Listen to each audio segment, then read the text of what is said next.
کہا بیٹا رکھ دیتے. کہا نہ جانے ماں پتہ نہیں کب آپ کی آنکھ کھلتی, آپ کو پانی کی ضرورت ہوتی, بے ادبی ہو جاتی. اب جب گلاس کو ہاتھ سے الگ کیا, چونکہ برف جم چکی تھی, چمڑی بھی ادھر گئی, آپ کے ہاتھ سے خون بہنے لگا. آپ کی ماں نے جب یہ حال دیکھا, اللہ کی بارگاہ میں دل سے اپنے بیٹے کے لیے دعا کی. اللہ نے دیکھو بایزید بستامی کو کتنا بڑا مرتبہ عطا کر دیا. ارے دعائیں لو اپنے ماں باپ کی, اللہ بہت بڑی کامیابی عطا کر دے گا. جن کو ماں باپ کی دعائیں مل جائے وہ کبھی ناکام نہیں ہوتے. بد نصیب ہے وہ لوگ جو ماں باپ کا دل دکھاتے ہیں.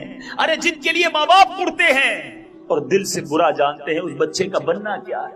خدا را اس نعمت کی قدر کر لیجیے. اے میرے میٹھے پیارے اسلامی بھائیوں, اور کتنے اولیاء کرام کے واقعات سناؤں. بایزید بستامی رحمت اللہ تعالی علیہ کے بارے میں آپ نے سنا. سیدنا ابو الحسن خرقانی رحمت اللہ تعالی علیہ اللہ کے بہت بڑے ولی ہیں. آپ کی والدہ معذور تھی. اب دو بھائی تھے, ایک رات ایک بھائی عبادت کرتا, ایک رات ایک بھائی ماں کی. ایک بار حضرت ابو الحسن خرقانی نے اپنے بھائی سے کہا کہ بھائی باری تو آپ کی خدمت کرنے کی ہے, میری باری عبادت کرنے کی ہے. ایسا کرو آج کی رات بھی مجھے ماں کی خدمت کرنے دو اور آپ رب کی عبادت کر لو. معذور ماں کی خدمت میں لگ گئے. دوسرا بھائی عبادت میں لگ گیا. عبادت کرتے کرتے غیب سے ندا آئی. آواز کیا تھی؟ سنو, ہم نے تمہارے بھائی کے ساتھ تمہیں بھی اس کے طفیل بخش دیا. عرض کی الہی عبادت تو میں کر رہا ہوں, سجدے میں کر رہا ہوں, بھائی تو ماں کی خدمت کر رہا ہے. بخشش تو میری اور میرے طفیل بھائی کی ہونی چاہیے تھی.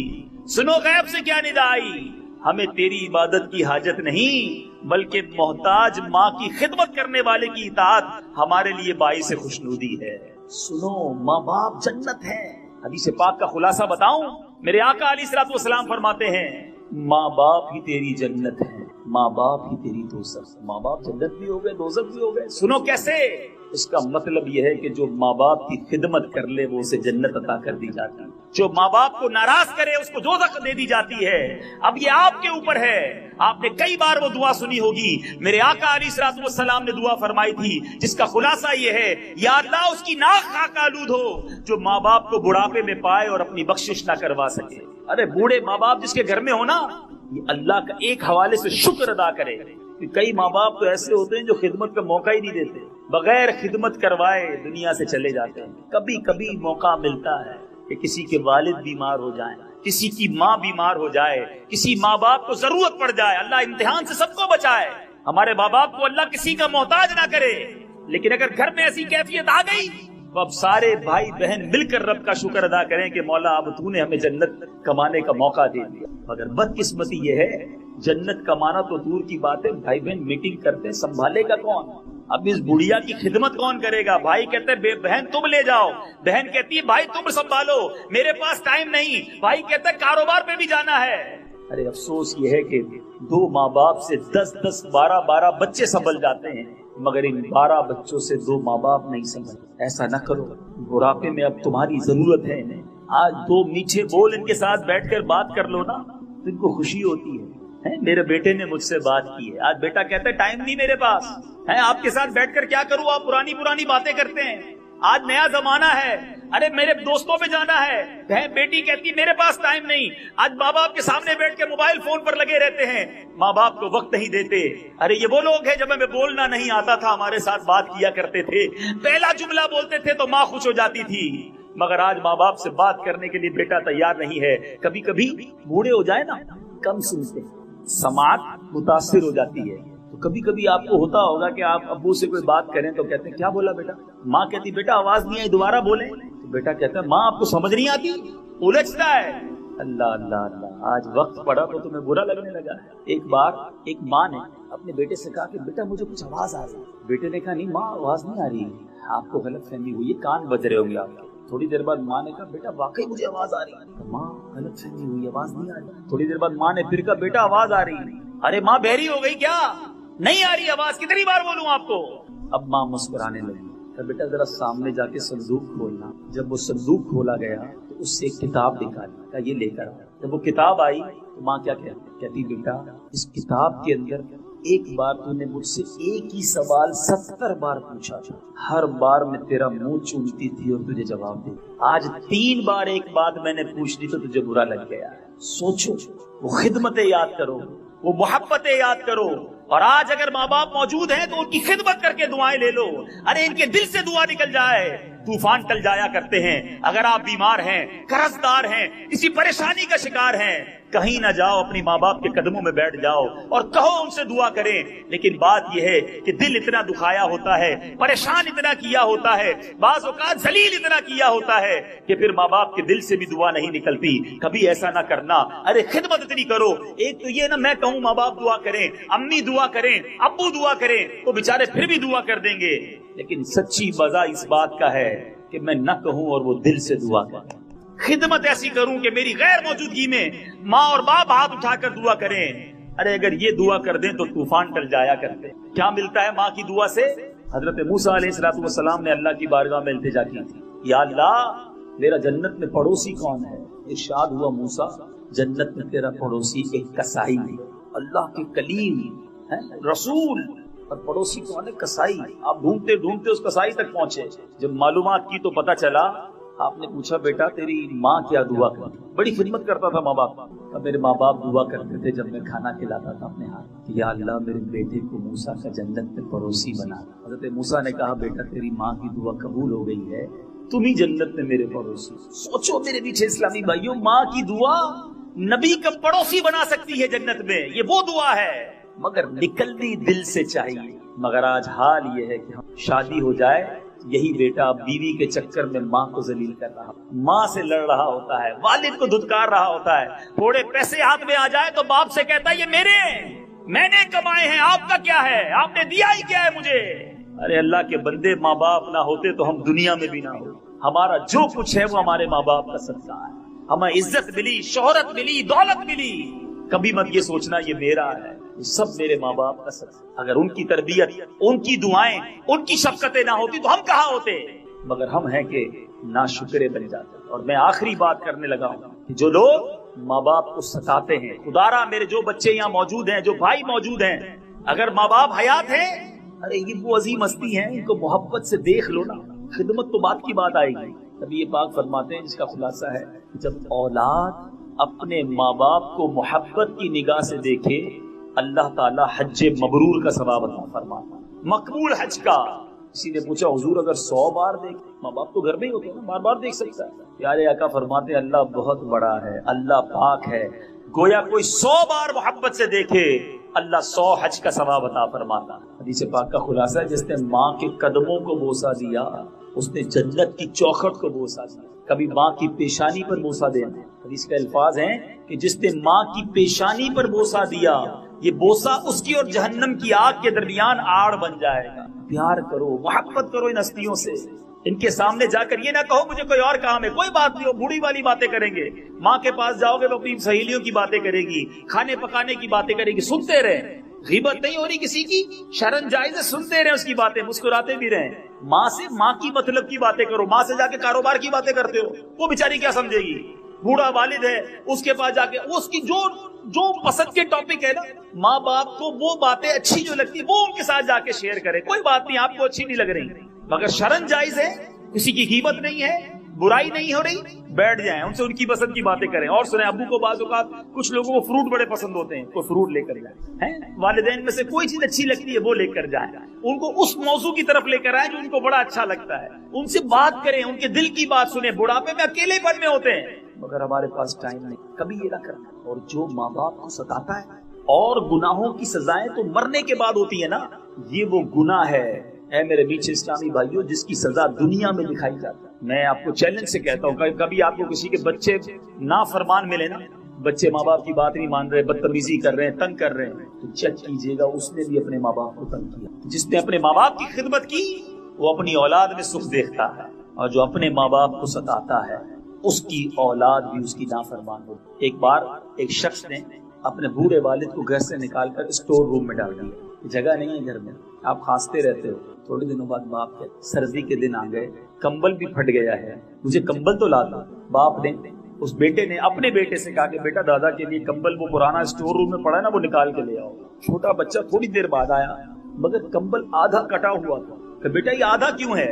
کہ ابو آدھا دادا جان کے لیے رکھا اور آدھا آپ کے لیے رکھ لیا ہے، کیونکہ آپ بھی تو بوڑھے ہوں گے، پھر آپ کو بھی کمبل دینا ہو۔ اپنے بچوں کے ساتھ میں آپ کو ایک بہت پیارا مدنی مشورہ دینے جا رہا ہوں۔ جو میرے بڑی عمر کے اسلام میں بیٹھے ہیں، جن کے باپ امی ابو ابھی زندہ ہیں اور اپنے بچے بھی ہو گئے ہیں، یعنی جو بچوں کے دادا نانا نانی موجود ہے نا، اگر مائیں میرا یہ بیان سنیں تو آپ اپنے ماں باپ کی خدمت اپنے بچوں کے سامنے کرو، بھلے آپ کی عمر کتنی بھی ہو گئی ہے، ان کے ہاتھ چومیں، ان سے ادب سے پیش آئیں، ان کی خدمت کریں۔ بچہ دیکھ رہا ہے کہ میرا والد اپنے والد کے ساتھ کیا کر رہا ہے، میری ماں اپنے ماں باپ کے ساتھ کیا کر رہی ہے۔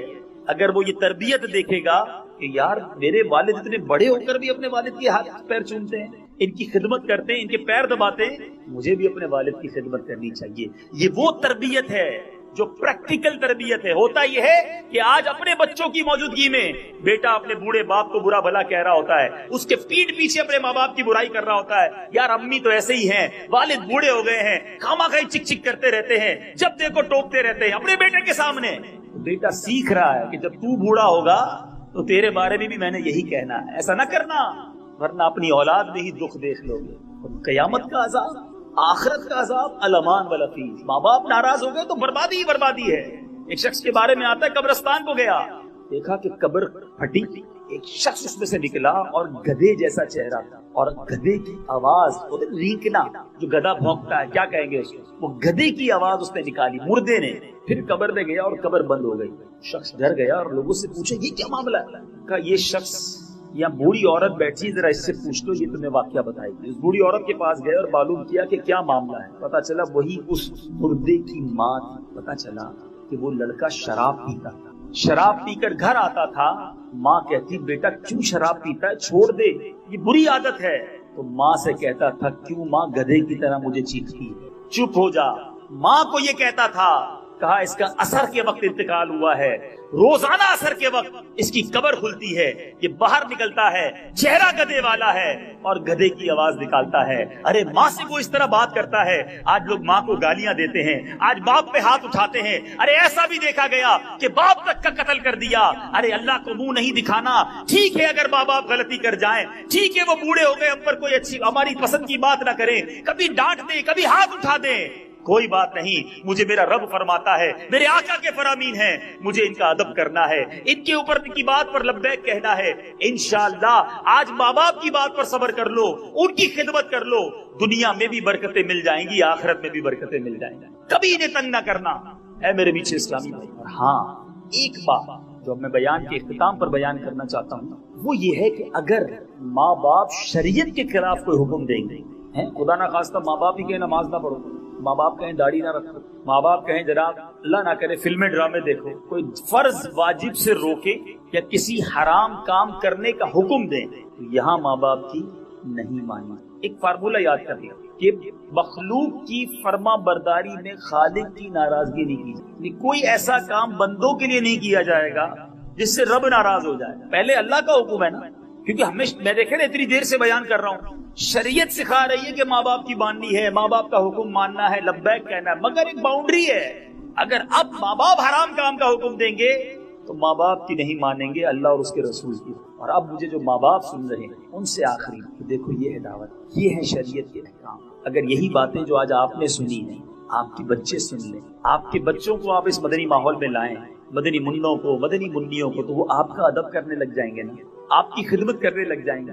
یہ وہ چیزیں جو سکھانا ضروری ہیں۔ اور آج میں اور آپ غور کریں کہ ہم اپنی اولاد کی تربیت کیا کر رہے ہیں۔ والد فقط جمعے کی نماز پڑھے اور یہ تمنا کرے کہ میرا بیٹا 5 وقت کا نمازی بن جائے، یہ کیسے ہو سکتا ہے؟ وہ تو سمجھ رہا ہے کہ ابو بھی جمعے کی پڑھتے، میں نے بھی جمعے کی پڑھنی ہے۔ والد پورا سال قرآن نہ کھولے، گھر میں قرآن پاک اوپر ریک پہ پڑے مٹی لگ رہی ہے، اور میں تمنا کروں کہ میرا بیٹا قرآن پڑھنے والا ہو جائے۔ میں فلمیں ڈرامے دیکھوں، میں کہوں میرا بچہ جناب گناہوں بھرے چینل سے بچ جائے، میں معاذ اللہ والد شراب پیے اور یہ تمنا کرے کہ بیٹا شراب چھوڑ دے، کیسے پاسبل ہے؟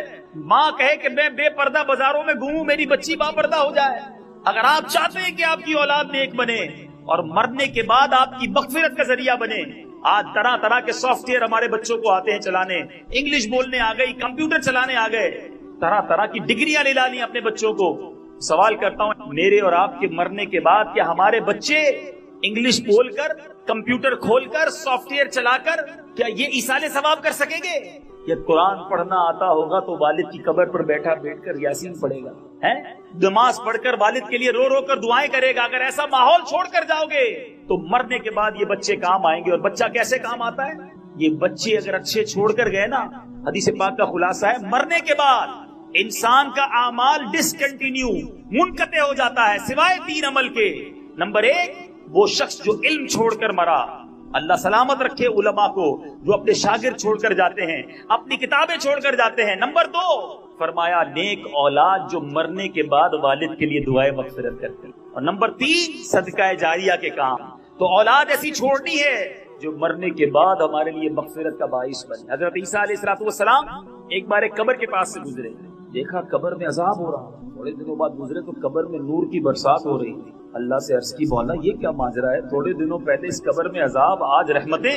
ارشاد ہوا اے عیسیٰ جب یہ مرا تھا بڑا گناہگار تھا، بڑا خطاکار تھا، قبر میں اس لیے عذاب ہو رہا تھا. جب یہ مرا تھا تو اپنی بیوی کو، اپنی زوجہ کو حاملہ چھوڑ کر مرا تھا. اے عیسیٰ اس کے یہاں بیٹا پیدا ہوا، بیٹا کچھ بڑا ہوا، بڑا ہونے کے بعد مدرسے گیا، قاری صاحب نے اسے پڑھایا بسم اللہ الرحمن الرحیم. اس بچے نے اسے دہرایا. اے عیسیٰ مجھے حیا آئی، مجھے شرم آئی کہ میں اس والد کو زمین کے اندر عذاب دوں جس کا بیٹا زمین پر مجھے رحمان اور رحیم کے نام سے پکار رہا. بچے کی نیکی یوں کام آتی ہے والد. اب یہاں وہ لوگ سوچے جن کے ماں باپ چلے گئے، دنیا میں نہیں. ہمارے اعمال جو ہے نا ہمارے ماں باپ کی بارگاہ میں پیش کیے. ارے دنیا میں تو سکھ نہ دے سکے، مرنے کے بعد تو دکھ نہ دو. اگر وہ چلے گئے ہیں دنیا سے اور تمہارے گناہ، تمہاری خطائیں، تمہارے عیب، تمہارے جرم اگر آج نماز قضا کر رہے ہو تو ماں باپ قبر میں بھی دکھی ہو رہے ہو. ایسا نہ کرو، اپنے ماں باپ کی مغفرت کا ذریعہ بنو. ٹھیک ہے وہ تمہاری اچھی تربیت نہ کر سکے مگر اتنا تو ان کا احسان ہے کہ ہمیں پال پوس کر بڑا کیا. اب ان کے لیے ایصال ثواب کی خوب نمازیں پڑھیں، خوب دعائیں کریں، دعوت اسلامی کے مدنی قافلوں میں سفر کریں. اور جن کو اللہ نے نوازا ہے، ایک اور مشورہ آخر میں دینا چاہوں گا. بہت سارے کاروباری لوگ بیٹھے ہوں گے جن کے ماں باپ نہیں ہیں، جن کے بھائی نہیں ہیں، جن کے مرحوم قریبی رشتہ دار نہیں ہیں دنیا میں. اگر ہو سکے تو ایک کام کر، ان مرحومین کے نام پر ایک مسجد بنا، ایک مدرسہ بنا دو، یا کہیں کوئی ایسا کام کر لو کہ ہم رہیں نہ رہیں روزانہ نیکیاں ان کے قبر میں انہیں پہنچتی رہیں.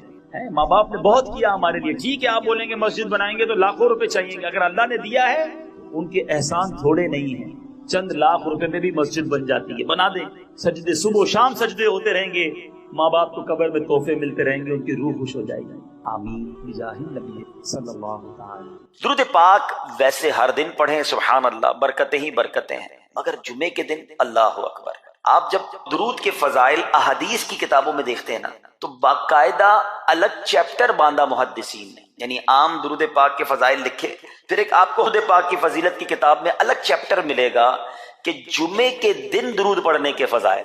یعنی اتنی حدیثیں ہیں اسپیشلی فرائیڈے کے لیے، جمعے کے دن کے لیے. بڑی مشہور حدیث میرے آقا علیہ الصلوۃ والسلام فرماتے ہیں جس کا مضمون ہے کہ جو کوئی شخص جمعہ کے دن 200 بار درود پاک پڑھے اس کے 200 برس کے گناہ معاف کر دیے جاتے ہیں.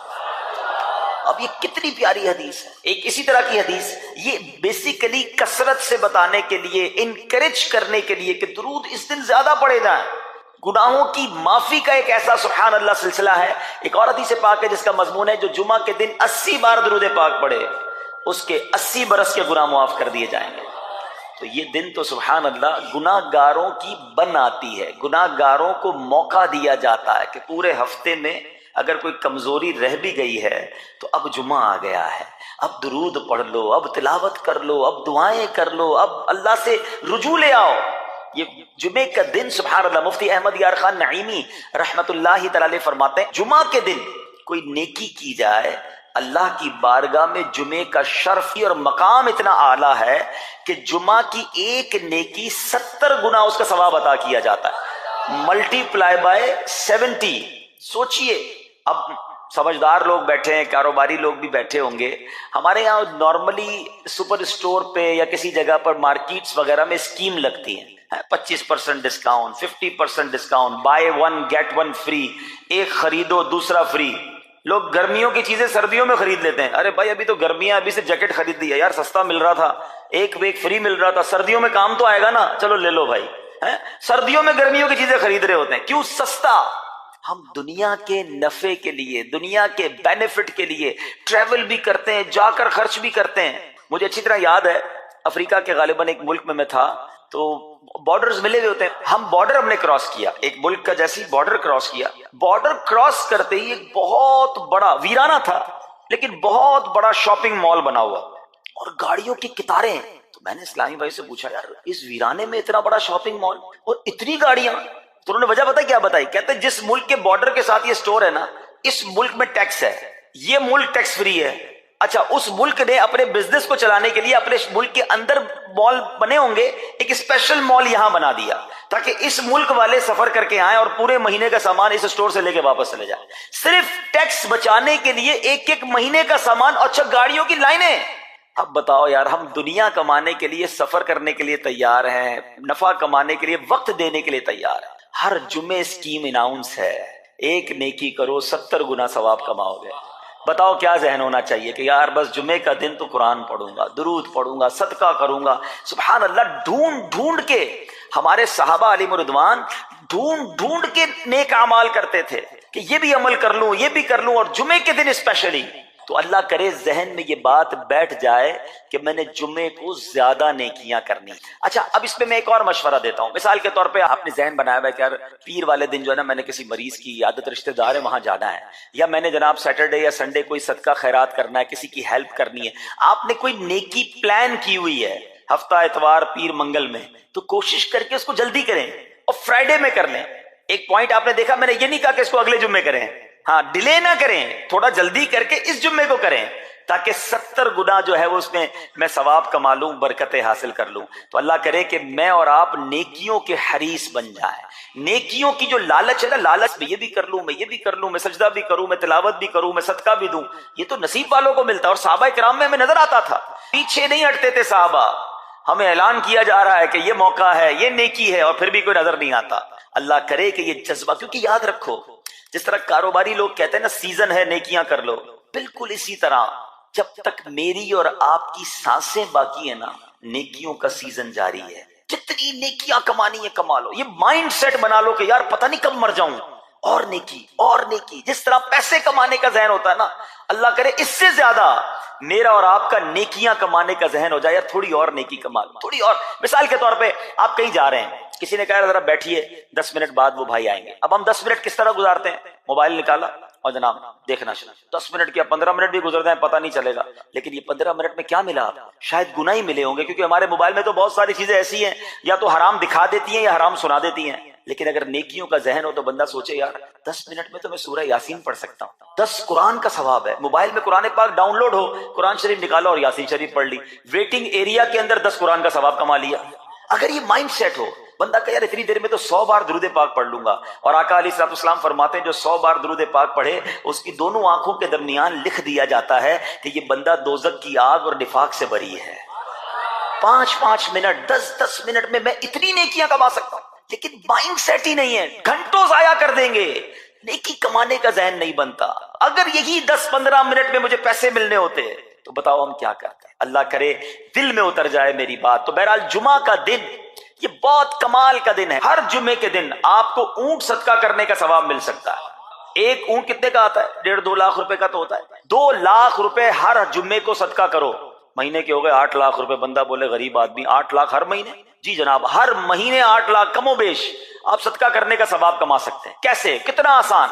نبی پاک علیہ الصلوۃ والسلام فرماتے ہیں جس کا مضمون ہے جو جمعے کے دن سب سے پہلے آتا ہے اسے اونٹ صدقہ کرنے کا ثواب ملتا ہے، جو اس کے بعد آتا ہے اسے گائے صدقہ کرنے کا ثواب ملتا ہے. اللہ کی رحمت سے ہر جمعے فرشتے مسجد کے دروازے پر کھڑے ہوتے ہیں. ہم اللہ سے دعا کرتے ہیں اللہ تیری نوری مخلوق کے صدقے ہم پر رحم فرما، ہماری مغفرت فرما. مگر جب امام خطبے کے لیے کھڑا ہو جاتا ہے آقا علیہ الصلوۃ والسلام فرماتے ہیں وہ رجسٹر بند کرتے ہیں اور وہ بھی آ کر امام کا خطبہ سننے کے لیے بیٹھ جاتے ہیں. تو جلدی آ کر، کچھ منٹ پہلے آ کر. اچھا، علم دین الگ ملتا ہے، ظاہر ہے یہاں ہر جمعے بیان ہوتا ہے، وہ بیان سننے کو آپ کو الگ ملے گا، نیکی کی دعوت الگ ملے گی، اور سبحان اللہ اونٹ صدقہ کرنے کا ثواب. تو مبارک ہو انہیں جو جلدی آتے ہیں.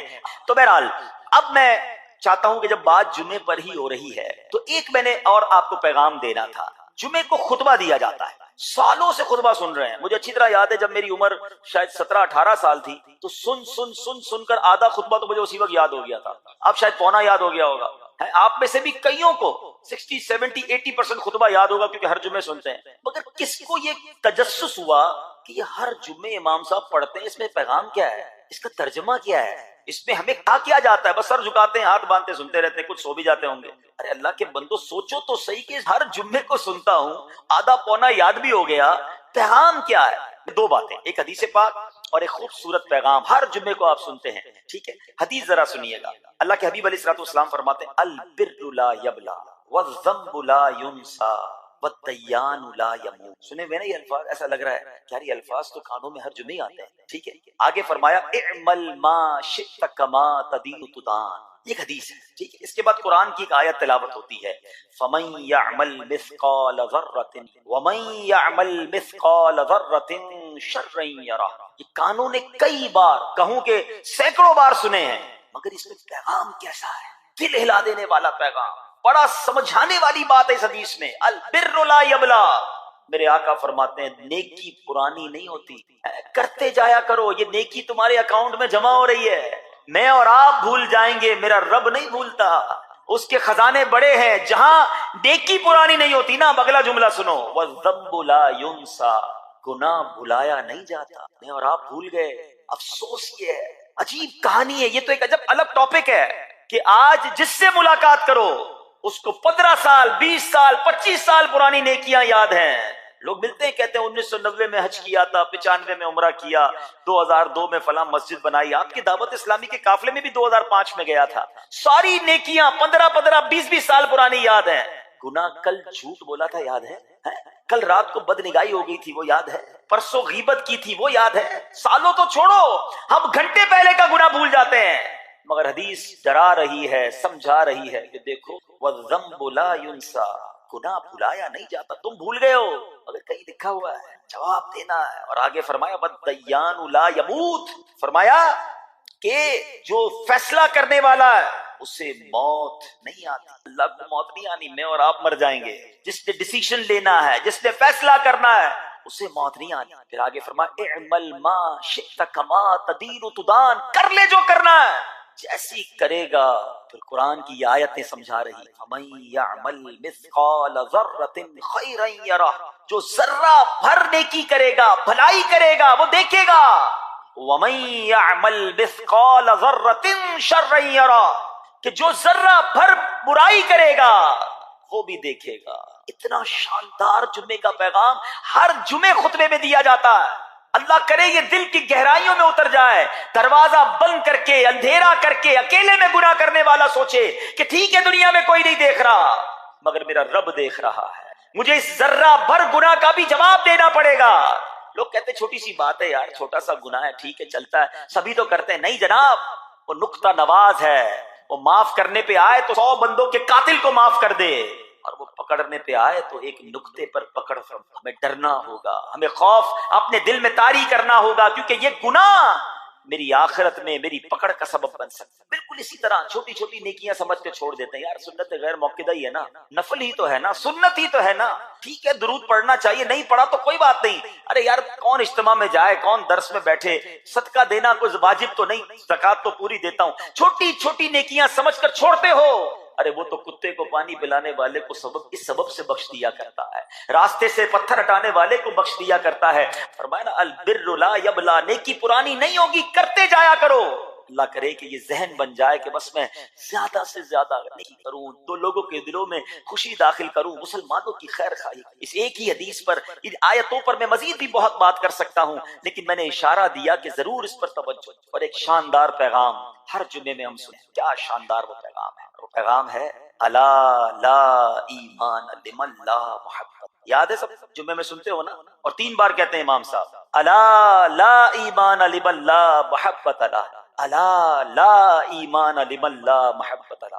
کبھی تو امام صاحب کو روکتے, حضور یہ ہر جمعے کو پڑھتے بتائیں تو اس میں ہے کیا, ہمیں کیا ضرورت, جمعہ ہو گیا بس, ٹائم پورا ہو گیا, فرض پورا ہو گیا. ارے اللہ کے بندو سمجھو تو صحیح اس میں میسج کیا ہے. اللہ اکبر, سنو اس کا مطلب کیا ہے. سنو الا لا ایمان لمن لا محبت لا. سن لو اس کا ایمان نہیں جس کے دل میں نبی پاک سے محبت نہیں. ایمان ہی نہیں ہے. ارے جس دل میں نبی پاک سے محبت نہیں اس کا ایمان ہی نہیں ہے. اعلیٰ حضرت امام اہل سنت ایسے ہی نہیں لکھتے کہ اللہ کی سرتابہ قدم شان ہے یہ. انسان نہیں انسان، وہ انسان ہے یہ. قرآن تو ایمان بتاتا ہے انہیں، اور ایمان یہ کہتا ہے میری جان ہے یہ. ایمان کمپلیٹ ہی نہیں ہوتا نبی پاک علیہ الصلوۃ والسلام سے محبت کے بغیر. اور یہ بات ایسا لگتا ہے انفارچونیٹلی کہ غیر مسلم جانتے ہیں، تبھی تو وہ سازشیں کرتے ہیں. انہیں پتا ہے. آپ بتائیں دنیا کے کس ملک میں نماز روکی جاتی ہے؟ نہیں روکی جاتی. مسجدوں کی تعمیر ہو رہی ہوتی ہے، تلاوت قرآن ہو رہی ہوتی ہے، کوئی نہیں روکتا، قرآن چھپ رہے ہیں. لیکن بار بار اگر حملہ ہوتا ہے، بار بار اگر اٹیک ہوتا ہے، تو اس لیے ہوتا ہے کہ ان مسلمانوں کے دلوں سے ان کے نبی کی محبت کو نکالا. ان مسلمانوں کے دلوں میں اگر یہ محبت رسول رہ گئی تو یہ پھر بھی دوبارہ آ کر یکجا ہو جائیں گے، ایک ہو جائیں گے، نیک ہو جائیں گے. کسی طرح دل سے محبت رسول صلی اللہ تعالی علیہ وسلم نکالی جائے، اور اسی وجہ سے یہ ساری سازشیں کی جاتی ہیں. معاذ اللہ نبی پاک علیہ الصلوۃ والسلام کی گستاخیاں کی جاتی ہیں تاکہ چیک کیا جائے ان پر اثر بھی پڑتا ہے کہ نہیں، کوئی اوپر نیچے ہوتا بھی ہے کہ نہیں، کہ اپنی دنیا میں مگن ہے، اس کو احساس ہی نہیں ہے. میٹھے اسلامی بھائیوں، دنیا کا دستور ہے جب کسی چیز کی ڈیفیشینسی ہو جائے نا تو اس کی ایفیشینسی بڑھائی جاتی ہے. مثال کے طور پہ کسی کے جناب جسم میں وٹامن ڈی کم ہو، ہم کیا کرتے ہیں؟ وٹامن ڈی کی ٹیبلٹس لے کر اس کو پھر بڑھاتے ہیں. کیلشیم کی کمی ہو، ڈاکٹر کہتا ہے بھائی تھوڑی کیلشیم کی دوائی پیو، تمہارے اندر کیلشیم کی کمی ہو رہی ہے. جب کسی چیز کی کمی کی جائے اس کو بڑھانے کی کوشش کی جاتی ہے. اگر یہ دنیا کے چند لوگوں کا یہ پلان ہے کہ مسلمانوں کے دلوں سے عشق رسول نکالو، تو اب میرا اور آپ کا کام یہ ہے کہ انشاءاللہ عشق رسول کو اب اضافہ کریں گے، اب نبی پاک کی محبت میں اور اضافہ کریں گے، سرور کائنات علیہ الصلوۃ والسلام کی محبت میں زندگی گزاریں گے، خود بھی سچے عاشق رسول بنے، اپنی نسلوں کو عاشق رسول بنائیں. اللہ سلامت رکھے میرے پیر و مرشد کو. 30 سال پہلے، یہ آج کل کا شعر نہیں ہے، اب بچپن سے یہ نعت سن رہے ہیں، کم و بیش 25-30 سال پہلے میرے مرشد نے کیا پیاری التجا پیش کی، اپنی نسلوں کے لیے کیا ہمیں پیغام دیا. کہتے میری آنے والی نسلیں تیرے عشق ہی میں مچلیں، میری آنے والی نسلیں تیرے عشق ہی میں مچلیں، انہیں نیک تم بنانا مدنی مدینے والے. یہ ہے پیغام دعوت اسلامی کا کہ ہم بھی عاشق رسول بنیں، کسی صورت ہمارے دل سے عشق رسول کم نہ ہو، اور جناب ہماری نسلوں میں ہم عشق رسول اتاریں. تو مجھے اور آپ کو اس ڈیفیشینسی کو ایفیشینسی میں، اس میں اضافے کا اہتمام کرنا ہوگا. اب آئیے دیکھتے طریقے کیا ہیں، کیسے عشق رسول بڑھے گا، کیسے دلوں میں محبت رسول بڑھے گی. کیونکہ جمعے کا یہ اعلان ہر جمعے سنتے ہو، الا لا ایمان لمن لا محبت لا. وہ ایمان ہی کامل نہیں ہے، وہ ایمان ہی کمپلیٹ نہیں ہے جس دل میں عشق رسول نہیں ہے. تو عشق رسول بڑھے گا کیسے جناب؟ تو دنیا کا بڑا سمپل فارمولا ہے کہ عشق بغیر اطاعت کے کمپلیٹ ہی نہیں. دنیا میں بھی آپ جس سے محبت کریں، ہو ہی نہیں سکتا کہ آپ جس سے محبت کریں اس کی بات نہ مانیں. ایسا ہو سکتا کہ میں آپ سے محبت بڑی کرتا ہوں، مانوں گا ایک بھی نہیں آپ کی؟ نہیں جناب. جس سے محبت ہوتی بندہ کہتا ہے آپ کے لیے جان حاضر، آپ حکم تو کریں، آپ کا فرمان سر آنکھوں پر. یہ دنیا کا دستور ہے. تو اگر آپ واقعی نبی پاک سے محبت کرتے ہیں یا سچے عاشق رسول بننا چاہتے ہیں تو پھر فرمان رسول پر عمل کرنا ہو، نبی پاک کے طریقے پر عمل کرنا ہوگا، اطاعت رسول کرنی ہوگی، تبھی آپ سچے عاشق رسول کہلائیں گے. یہ ہو نہیں سکتا کہ ایک طرف تو میں نعرہ لگاؤں کہ غلامی رسول میں موت بھی قبول ہے، اور دوسری طرف نبی پاک کا طریقہ قبول نہ ہو، نہ سچ قبول ہو، نہ مسلمانوں کی خیر خواہی قبول ہو، معاذ اللہ، نہ سنتیں قبول ہو، نہ نماز قبول ہو. جمعے کی نماز میں مسجدیں فل ہیں، کیا عصر کی نماز میں بھی ہوں گی؟ کیا عصر فرض نہیں ہے؟ کیا مغرب فرض نہیں ہے؟ کیا عشاء فرض نہیں ہے؟ میرے آقا فرماتے ہیں جعلت قرۃ عینی الصلاۃ، کہ نماز میں میری آنکھوں کی ٹھنڈک ہے. ان گستاخان رسول کو یہ جواب دینا ہے کہ تم جتنی نبی پاک علیہ الصلوۃ والسلام کی معاذ اللہ شان میں گستاخی کرو گے، دنیا میں تو نیست و نابود ہو ہی جاؤ گے، مگر تم دیکھو گے کہ تمہارا ہر قدم ہمارے عشق رسول میں اضافے کا باعث بنے گا، ہمارے انشاءاللہ نبی پاک کے قریب ہونے کا باعث بنے گا. آؤ نیت کریں کہ آج کے بعد ہماری کوئی نماز قضا نہیں ہوگی، آج کے بعد زندگی نبی پاک کی سنتوں کے مطابق گزرے گی. میرا چہرہ، میرا لباس، میرا کردار بتائے کہ میں کس کا امتی اور کس کا عاشق ہوں. ارے مجھے بتانا کیوں پڑے میں کس کا امتی ہوں؟ مجھے دیکھ کر پتا چل جائے. وہ شاعر لکھتے ہیں نا، فنا اتنا تو ہو جاؤں میں تیری ذات عالی میں، حضور فنا اتنا تو ہو جاؤں میں تیری ذات عالی میں، جو مجھ کو دیکھ لے اس کو تیرا دیدار ہو جائے. اللہ پاک نبی پاک علیہ الصلوۃ والسلام کے سچے عاشقوں میں ہمیں شامل فرمائے. جمعے کا دن ڈھونڈ کر نیکیاں کرنے کا دن ہے، تو ہمیں جمعے کے دن مزید نیکیاں کرنے کی اور اچھی نیتیں کرنے کی. سورہ کوثر، سورہ کوثر کا تعارف. مقام نزول علامہ علی بن محمد خازن رحمت اللہ تعالی علیہ فرماتے ہیں سورہ کوثر جمہور مفسرین کے نزدیک مکیہ ہے اور بعض مفسرین کے نزدیک مدنیہ ہے۔ آیات، کلمات اور حروف کی تعداد، اس صورت میں 1 رکوع، 3 آیتیں، 10 کلمے اور 42 حروف ہیں۔ کوثر نام رکھنے کی وجہ، کوثر سے دنیا اور آخرت کی بے شمار خوبیاں مراد ہیں اور جنت کی ایک نہر کا نام بھی کوثر ہے۔ اس سورت کی پہلی آیت میں یہ لفظ موجود ہے، اس مناسبت سے اسے سورہ کوثر کہتے ہیں۔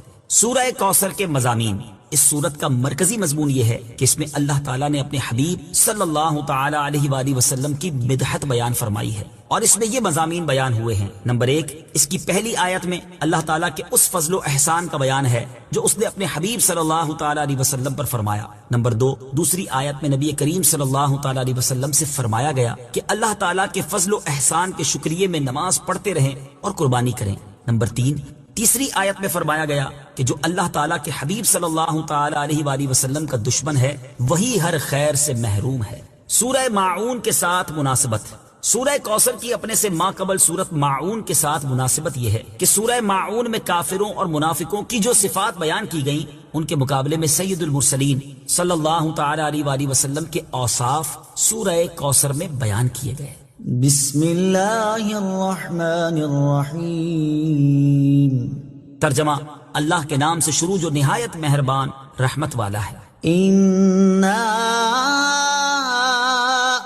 أعطيناك الكوثر فصل لربك وانحر إن شانئك هو الأبتر۔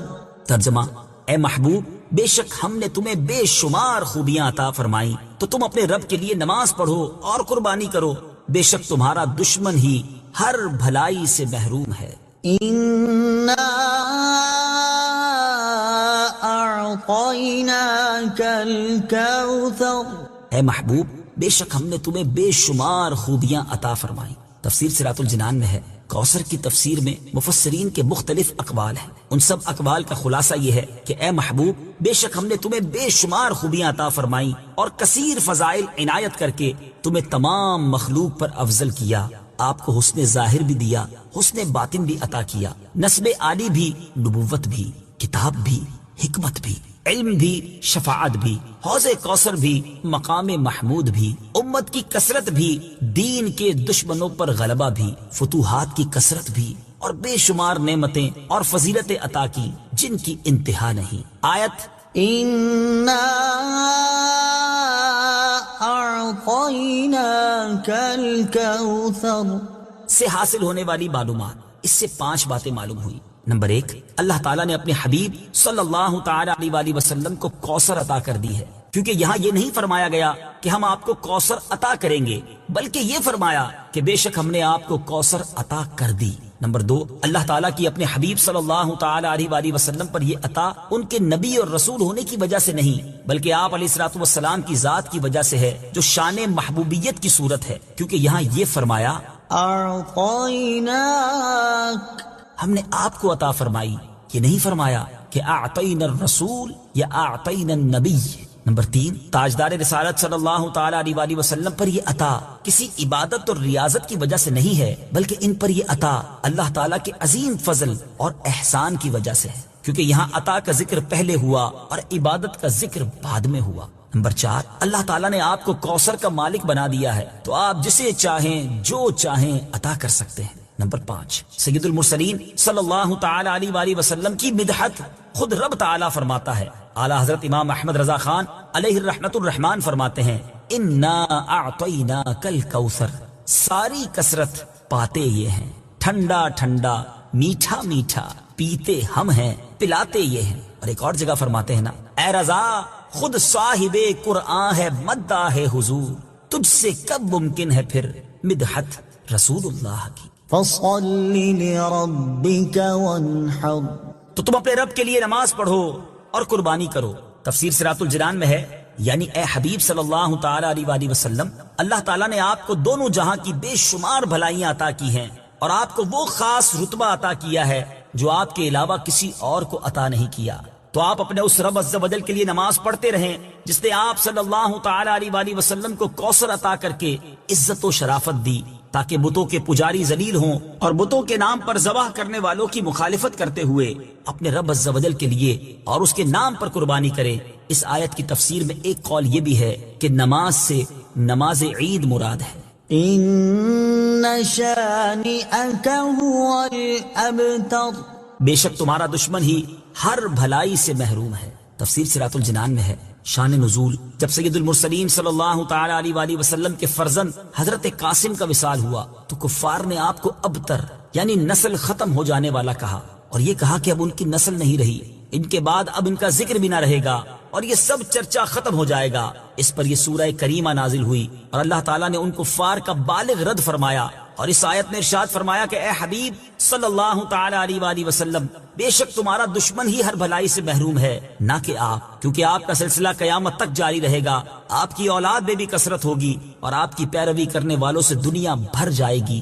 آپ کا ذکر منبروں پر بلند ہوگا، قیامت تک پیدا ہونے والے عالم اور واعظ اللہ تعالیٰ کے ذکر کے ساتھ آپ کا ذکر کرتے رہیں گے، اور آخرت میں آپ کے لیے وہ کچھ ہے جس کا کوئی وصف بیان ہی نہیں کر سکتا۔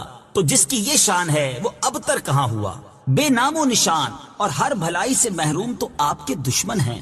اعلیٰ حضرت امام احمد رضا خان رحمت اللہ تعالی علیہ اس صورت کی تفسیر بیان کرتے ہوئے فرماتے ہیں، عاص بن وائل شقی نے جو صاحبزادہ سید المرسلین صلی اللہ تعالی علیہ وآلہ وسلم کے انتقال پرملال پر حضور کو ابتر یعنی نسل بریدہ کہا، حق تعالی نے فرمایا إنا أعطيناك الكوثر، بے شک ہم نے تمہیں خیر کثیر عطا فرمائی کہ اولاد سے نام چلنے کو تمہاری رفعت ذکر سے کیا نسبت، کروڑوں صاحب اولاد گزرے جن کا نام تک کوئی نہیں جانتا، اور تمہاری ثنا کا ڈنکا تو قیامت تک اکناف عالم اور اطراف جہاں میں بجے گا، اور تمہارے نام نامی کا خطبہ ہمیشہ ہمیشہ اطباق فلک آفاق زمین میں پڑھا جائے گا۔ پھر اولاد بھی تمہیں وہ نفیس و طیب عطا ہوگی جن کی بقا سے بقائے عالم مربوط رہے گی۔ اس کے سوا تمام مسلمان تمہارے بال بچے ہیں، اور تم سب مہربان ان کے لیے کوئی نہیں، بلکہ حقیقت کار کو نظر کیجئے تو تمام عالم تمہاری اولاد مانوی ہے کہ تم نہ ہوتے تو کچھ بھی نہ ہوتا، اور تمہارے ہی نور سے سب کی آفرینش ہوئی۔ اسی لیے جب ابو البشر آدم تمہیں یاد کرتے تو یوں کہتے، یا ابنی صورتن و ابایا معنن، اے ظاہر میں میرے بیٹے اور حقیقت میں میرے باپ۔ پھر آخرت میں جو تمہیں ملنا ہے اس کا حال تو خدا ہی جانے، جب اس کی یہ عنایت بے غایت تم پر مبذول ہو تو تم ان اشقیاء کی زبان درازی پر کیوں ملول ہو، بلکہ فصل لربك وانحر، رب کے شکرانے میں اس کے لیے نماز پڑھو اور قربانی کرو۔ إن شانئك هو الأبتر، جو تمہارا دشمن ہے وہی نسل بریدہ ہے کہ جن بیٹوں پر اسے ناز ہے، یعنی عمرو و حشام رضی اللہ تعالی عنہما، وہی اس کے دشمن ہو جائیں گے، اور تمہارے دین حق میں آ کر بوجہ اختلاف دین اس کی نسل سے جدا ہو کر تمہارے دینی بیٹوں میں شمار کیے جائیں گے۔ پھر آدمی بے نسل ہوتا تو یہی صحیح کہ نام نہ چلتا، اس سے نام بد کا باقی رہنا 1000 درجے بدتر ہے۔ تمہارے دشمن کا ناپاک نام ہمیشہ بدی و نفرین کے ساتھ لیا جائے گا، اور روز قیامت ان گستاخیوں کی پوری سزا پائے گا، والعیاذ باللہ تعالی۔ اس سے معلوم ہوا کہ حضور پر نور صلی اللہ تعالی علیہ وآلہ وسلم کا اللہ تعالیٰ کی بارگاہ میں مقام اتنا بلند ہے کہ ان کے گستاخ کو اس کی گستاخی کا جواب خود رب تعالیٰ دیتا ہے۔